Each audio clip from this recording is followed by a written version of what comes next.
Music section में और main channel पे, और ऐसे ही प्यार आप लोग देते रहिए। ये गाना जो मेरे दिल के करीब है, मैं उसको कई बार फरमाइशी आ गया है कि देखा हो शुरुआत देखा था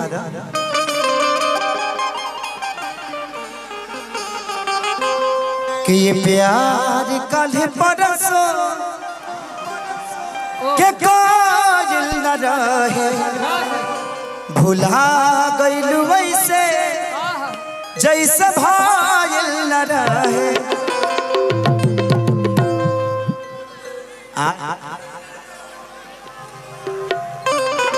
टाइटू वाला शोमिया पोखरेल वाला का यार। अच्छा, डांस में खुशी के राजीव जी की तरफ से बहुत पुरस्कार आया है। फिर सुबह मांगना मत पैसा लो। चलिए आप लोग बैठ जाइए। आप रुको बेटा, आप रुको, थोड़ा सा साइड हो जाइए। आप लोग साइड हो जाइए, जितने भी लोग हैं आप लोग बैठ पीछे आ जाइए थोड़ा सा आप लोग। देखो ग्लोबल से भी बहुत खूबसूरत हमारा गाना आइल बा।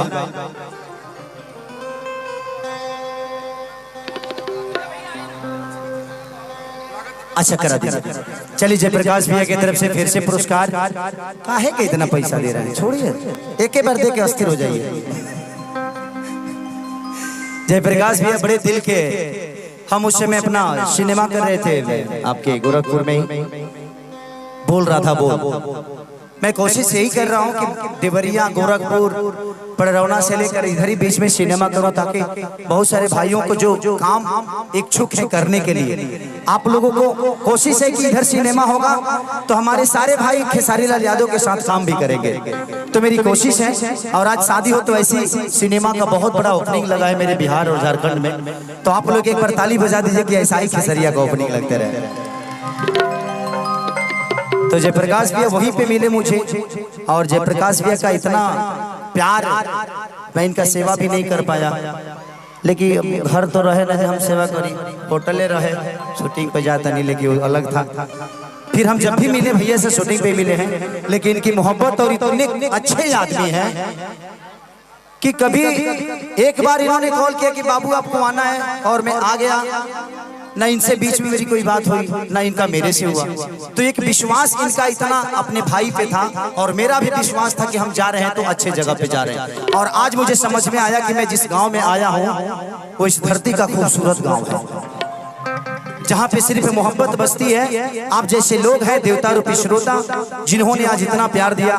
जयप्रकाश भैया के बदौलत ही आज मुझे प्यार मिला।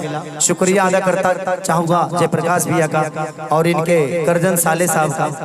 हम नमो तरह भुलाते नहीं हम, लेकिन ठीक बा, जिन्होंने ऐसे खूबसूरत जगह का हिस्सा बनाया और ऐसे कार्यक्रम का हिस्सा बनाया। आज थोड़ा थोड़ा पीछे हट जाइए।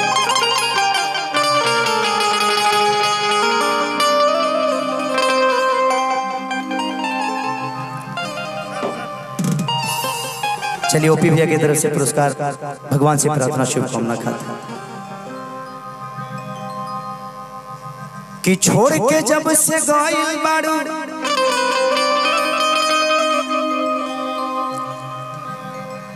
कि ना रोग भइल बा भारी रे,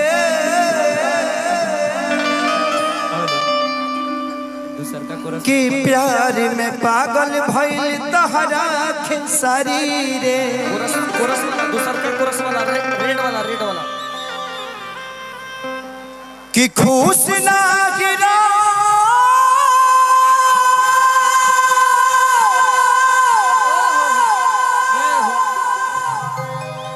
खुश ना गिरा हो बैबू,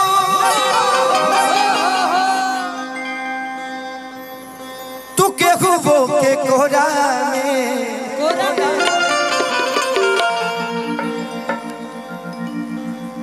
कि दिल तोड़ के गइल हुए जा, बसलू करा सिन्होरा में,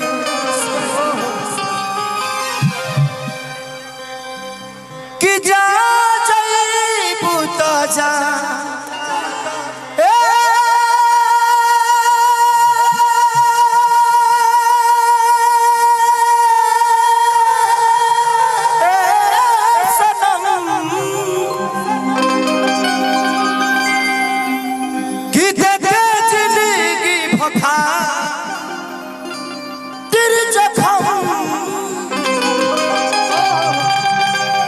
तो जनी सोचा हमारा बारे में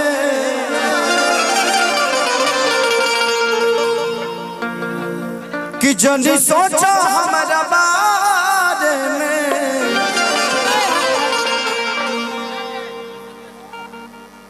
कि तोहरा खातिर हमारा मोइल ना रहे प्यार काल्हि परसों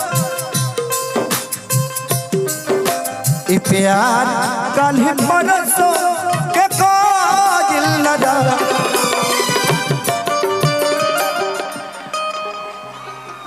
भुला गइल वैसे जैसे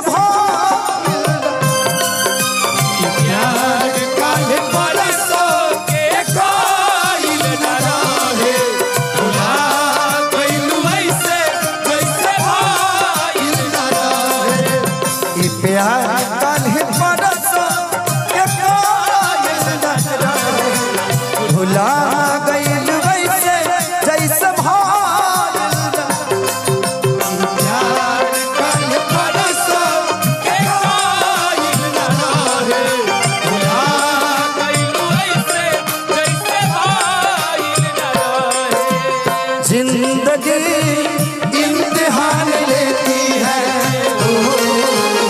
जिंदगी इम्तिहान लेती है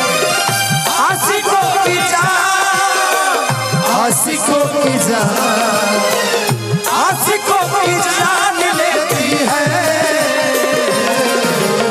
जिंदगी इम्तिहान लेती है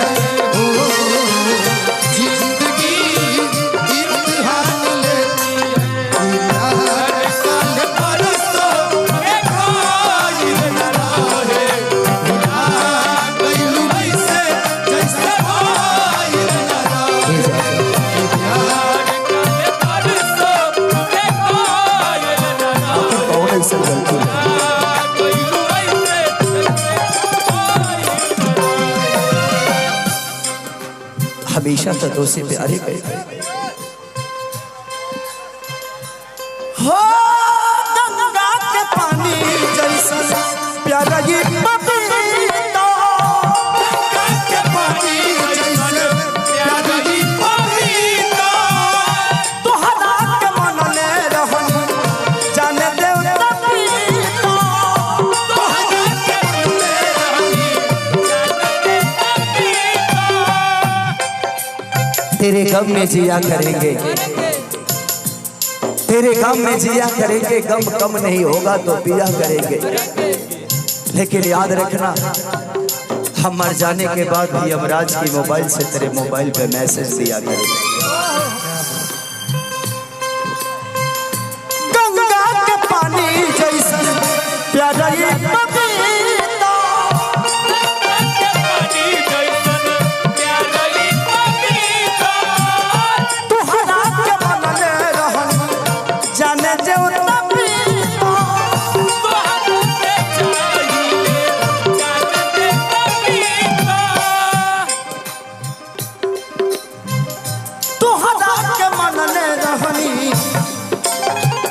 जाने देवता पिता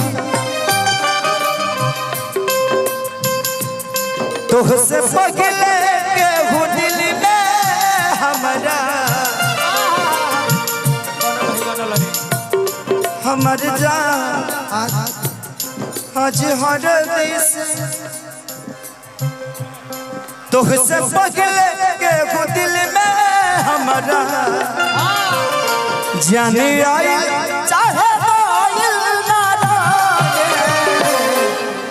प्यार काल्हि परसों के काजिल न रहे भुला गइल वैसे जैसे भाजिल न रहे प्यार काल्हि परसों के काजिल न रहे भुला गइल वैसे जैसे भाजिल न रहे प्यार काल्हि परसों के काजिल न रहे भुला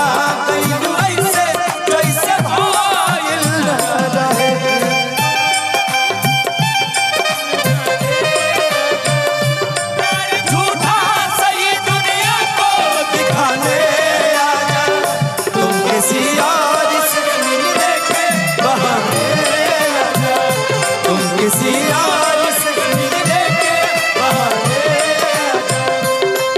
ये प्यार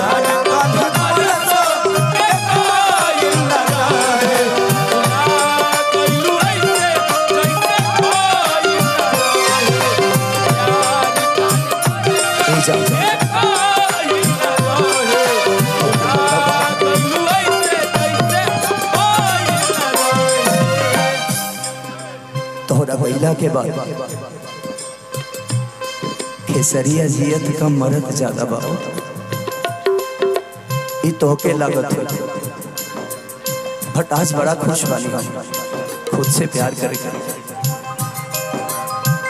प्यारे वाले के चाकर में मरे लाग जाई के चाकर में मरे नहीं जाई हल चल खेसारी फिरना गलती दो हमारी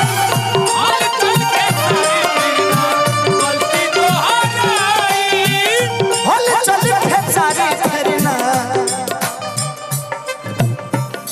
गलती दोहराई तू तो रहलू अपना मन के मालिक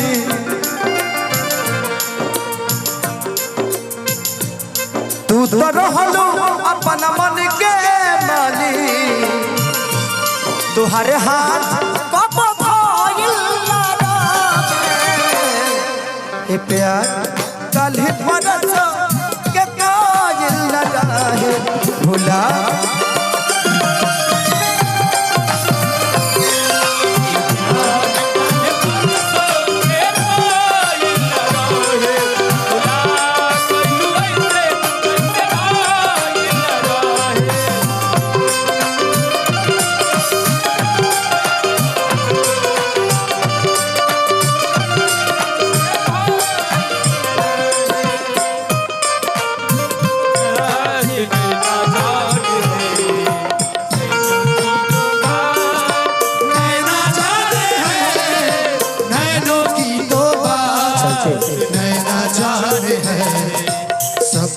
ये प्यार कल बरस ये काजिल लगा है भुला गइल वैसे जैसे भाइल थैंक यू सो मच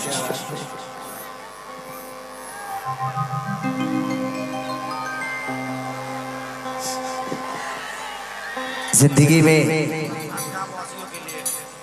समस्त गांव वासियों के लिए भाई पूरा दिल से प्रणाम। आज ओम प्रकाश भैया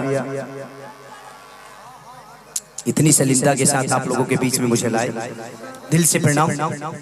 और मैं अभी यहाँ के लिए आर्टिस्ट और कलाकार नहीं, मैं इस गांव का बेटा बन के यहाँ पे आया था और आज बेटा बन के ही जा रहा हूँ।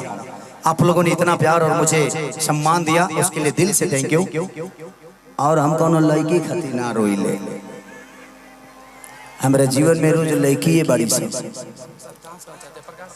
हाँ, डांस हमारे संगे करके सिनेमा में ले हम बाद में तरह के ले हम सिनेमा में। भाई का नंबर ले लीजिए, इनको लिया जाएगा बाद में तरह के इत्मीनान से ले हम सब के सिनेमा में। तो दिल से प्रणाम किए। और हम आज ले जीवन में मोहब्बत सिर्फ तहारा लोग इससे करी ले, हम खुद से मोहब्बत ना करी। हम 24 घंटा ना 72 घंटा जागी ले तो खाली तहारा लोग खाती कि तहारा लोग के कितना मनोरंजन दे दी। हम साल के 12 गो फिल्म करी ले, सोच लो कि 12 गो फिल्म करत हो जावन आदमी, अब 20 गो कम से कम हमार गाना रिलीज होला महीना में।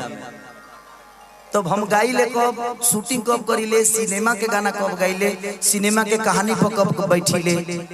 जिंदगी में हमारे आपके मनोरंजन के अलावा मेरे जीवन में कोई खुशियां नहीं है, इसीलिए हमेशा हर 2-3 दिन पे आप सबके लिए कुछ ना कुछ करते रहता हूँ, ताकि आप लोग ऐसे ही अपने बेटा को प्यार देते रहिए। हम अपने जीवन में किसी से बात कर कर अपने जीवन को नहीं चलाया, हमने मेहनत की। हम गायक ना रहनी आजो नहीं की, हम वो सबके बेटा है, बेटे बन के जीवन चलावे के बाद, भाइये बन के जीवन चलावे के बाद, हमारा बहुत बड़ा स्टार नहीं थे बने के। तो जिंदगी में ऐसा ही प्यार और मोहब्बत खेसारी को हमेशा आप देते रहिए, यही कामना। धनंजय आओ थोड़ा गाओ जी भैया। 2 घंटे से हम गाओ तनी अकेले था गल बे मिजाज थोड़ा सा बैठ जाइए हम ना